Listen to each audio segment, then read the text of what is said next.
Clearly حج فرض کس پر ہے؟ صرف پیسہ معاملہ ہے اس میں، یا تندرستی بھی معاملہ ہے، یا مصروفیات بھی اس میں کوئی عذر بن سکتی ہیں نہیں بن سکتی؟ کب ہم کہہ سکتے ہیں کہ اب تو حج نہیں کر رہا تو گناہ گار ہے؟ بہت اہم ترین سوال اور بہت اچھا سوال. بہت سارے لوگوں میں یہ ذہن میں سوال پیدا ہوتا ہے کہ حج فرض کس پر ہے. ہاں دیکھیں جب ابتداءً حج کا حکم نازل ہوا نا کہ وَلِلَّهِ عَلَى النَّاسِ حِجُّ الْبَيْتِ، تو صحابہ نے پوچھا یا رسول اللہ کہ ہر شخص پہ فرض ہے؟ فرمایا نہیں. قرآن پہ پھر آیت نازل ہوئی مَنِ اسْتَطَاعَ إِلَيْهِ سَبِيلًا، جو حج کی طاقت رکھتا ہے. صحیح. بس جو استطاعت. اب استطاعت کا مطلب کیا ہے؟ طاقت کا مطلب کیا ہے؟ یعنی حج کس شخص پر فرض ہے؟ پہلی بات یہ کہ زندگی میں ایک حج فرض ہے. صحیح. بس ایک مسلمان پر صاحب استطاعت. استطاعت کا معنی یہ ہے کہ اس کے پاس سواری کے اخراجات ہو. ایک زمانہ تھا کہ لوگ اونٹ پر، گھوڑوں پر، گاڑیوں پہ سفر کرتے تھے.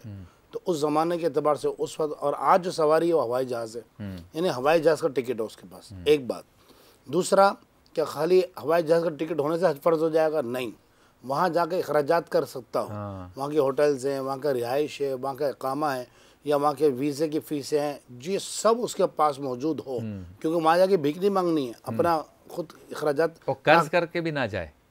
میں عرض کرتا ہوں قرض کے حوالے سے کہ قرض کرنے کی ضرورت ہے. جب فرض ہی نہیں ہے تو قرض کرنے کی ضرورت ہے. کیونکہ ویسے منع کیا گیا بلا وجہ قرض لینا، کیونکہ قرض لیں گے تو ذلت اور رسوائی کا سبب ہی ہے، رات میں جو ہے تنہائی اور پریشانی کا سبب ہے. تو یہ اس شخص پہ حج فرض ہے کہ جو یہ اخراجات برداشت کر سکتا ہے. لیکن اس کے لیے ایک شرط اور ہے. وہ شرط کیا ہے کہ مثال کے طور پر میں ہوں، ایک میرے پاس گاڑی بھی ہے، میرے پاس گھر بھی ہے، میرا کاروبار بھی ہے. تو اب میں ان سب کو بیچ کر حج کے اخراجات تو کر سکتا ہوں، لیکن آنے کے بعد کیا کروں گا؟ کاروبار کے پیسے نہیں ہوں گے، گاڑی نہیں ہوگی، گھر نہیں ہوگا.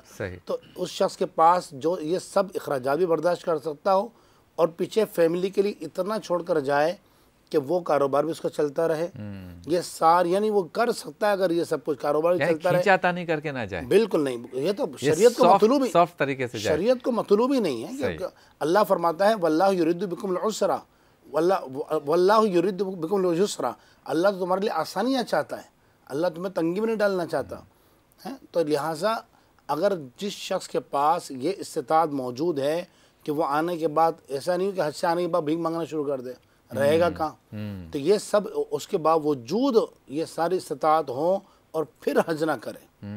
جیسے بعض لوگ ہوتے ہیں کہ استطاعت ہوتی ہے لیکن بولتے ہیں وہ پہلے امی کو حج کرائیں گے. یعنی میرے پر حج فرض ہو گیا فار ایگزامپل، یا دنیا کیا کہے گی کہ ماں بیٹھی ہوئی اور باپ بیٹا حج پہ جا رہا ہے. بیٹے پہ جب فرض ہے، مجھ پہ فرض ہے، آپ پر فرض ہے، تو آپ کو کرنا پڑے گا حج.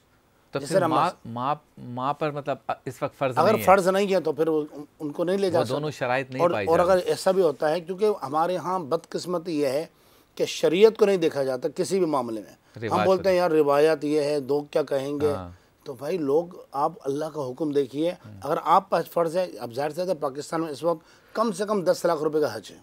یعنی اگر بالکل آپ ایک سستے پیکج میں بھی جائیں تو 2 آدمی جائیں تو 20 لاکھ روپے چاہیے. پھر وہاں کے اخراجات بھی الگ ہیں، سارے معاملات ہیں، واپس آنے کے بعد بھی اخراجات ہیں. اب اس چکر میں کیا ہوتا ہے کہ جب پیسے ہوں گے نا اتنے کہ امی اور ابو کو بھی اور وائف کو بھی حج پہ لے جائیں، تو وہ 40 لاکھ روپے ہوں گے تو حج پہ جائیں گے ہم.